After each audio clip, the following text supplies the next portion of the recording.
जिंदगी की क्या कीमत है।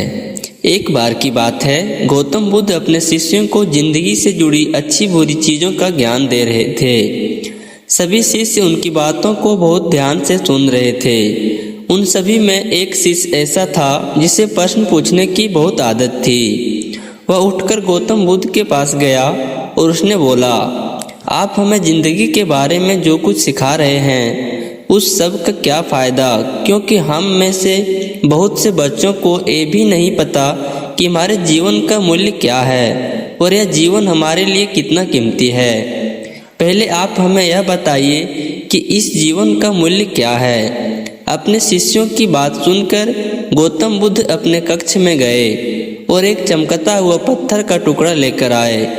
वो टुकड़ा उन्होंने अपने शिष्य को दिया और बोले, मैं तुम्हें इस जीवन का मूल्य तब बताऊंगा जब तुम इस पत्थर को सही मूल्य पर पता लगाकर आओगे। साथ ही यह ध्यान रखना कि तुम्हें यह पत्थर का टुकड़ा किसी को बेचना नहीं है। गौतम बुद्ध की बात मानकर वह शिष्य बाजार की तरफ चल गया।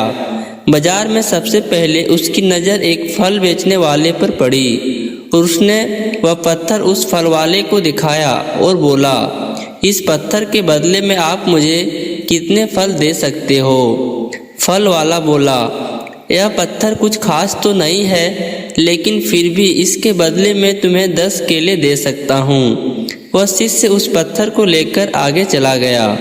फिर उसने एक सब्जी वाला मिला। शिष्य ने उस सब्जी वाले से उस पत्थर की कीमत पूछी। सब्जी वाले ने उस पत्थर को ध्यान से देखा और बोला, इस पत्थर की कीमत के बदले में तुम्हें ज़्यादा से ज़्यादा 1 बोरी भर कर सब्जियाँ दे सकता हूँ। इसके बाद वह शिष्य उस पत्थर को लेकर एक सोने की व्यापार के पास गया। उस पत्थर के टुकड़े की चमक देखते ही उस सोनार ने उसकी कीमत 100 सोने की सिक्के लगाई। शिष्य ने वह टुकड़ा बेचने से मना किया तो वह सुनार उसके बदले में 200 सोने की सिक्के देने भी को राजी हो गया, लेकिन शिष्य ने वह पत्थर नहीं बेचा। उसके बाद वह शिष्य एक हीरो के व्यापार के पास गया और उनके सामने उसने वह पत्थर के टुकड़े को रख दिया।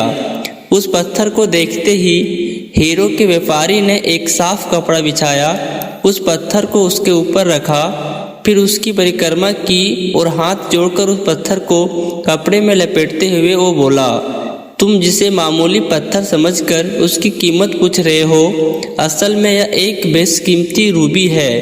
ऐसी रूबी हर किसी को नहीं मिलता। मैं अगर अपना सब कुछ बेच भी दूं तो भी इसकी कीमत नहीं चुका सकता। उस व्यापारी की बातें सुनकर वह शिष्य हैरान हो गया। वह दौड़ा दौड़ा सीधा बुद्ध के पास आया और उसने उससे जो भी कुछ भी बाजार में हुआ वो सब बताया। उसकी अचरज भरी बातें सुनकर गौतम बुद्ध बोले, तुम्हारे सवाल का जवाब इस रूबी की कीमत में ही छिपा है। हमारा जीवन भी एक रूबी है। रूबी की तरह यह भी बेशकीमती है, लेकिन हम इस बात को हमेशा नज़रअंदाज कर देते हैं कि अपने जीवन का मूल्य नहीं समझते। हम दूसरों को देखकर और उनके जैसा जीवन जीने की कोशिश में अपने जीवन की कीमत को कम कर देते हैं। हम यह सोचते हैं कि हमारी ज़िंदगी की कीमत वही है जो दूसरे हमें बताते हैं, लेकिन यह बात हमेशा ध्यान रखना कि सामने वाला हमें हैसियत, बुद्धि और अपनी समझ के हिसाब से तुम्हारी कीमत लगाता है। सीख जो हमें गौतम बुद्ध की प्रेरणादायक कहानियों से मिलती है, जिंदगी सिर्फ एक बार मिलती है, इसीलिए इसको बर्बाद ना करें। अपनी ज़िंदगी को उतना ही कीमती समझें जितना कीमती आप अपने बैंक में रखे रुपयों को समझते हैं। आज के समय में लोग अपनी ज़िंदगी से ज़्यादा कीमती प्यार, पैसा और दिखावे से भरी चीज़ों में समझते हैं। प्यार के चक्कर में लोग सुसाइड कर लेते हैं। पैसों के चक्कर में ऐसा काम करने लग जाते हैं जिससे उनकी ज़िंदगी बर्बाद हो जाती है। नाम कमाने के चक्कर में उल्टे सीधे काम करने लग जाते हैं। हमेशा याद रखें कि दिखावा करना ज़रूरी नहीं है।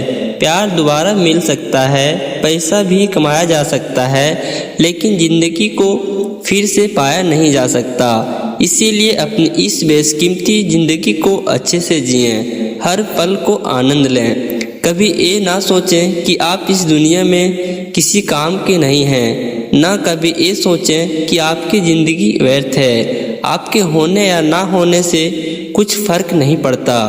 जब भी आप ऐसे नेगेटिव विचार आपके मन में आए तो खुद को बस यह याद दिलाएं कि जीवन एक रूबी है और यह एक बेशकीमती है।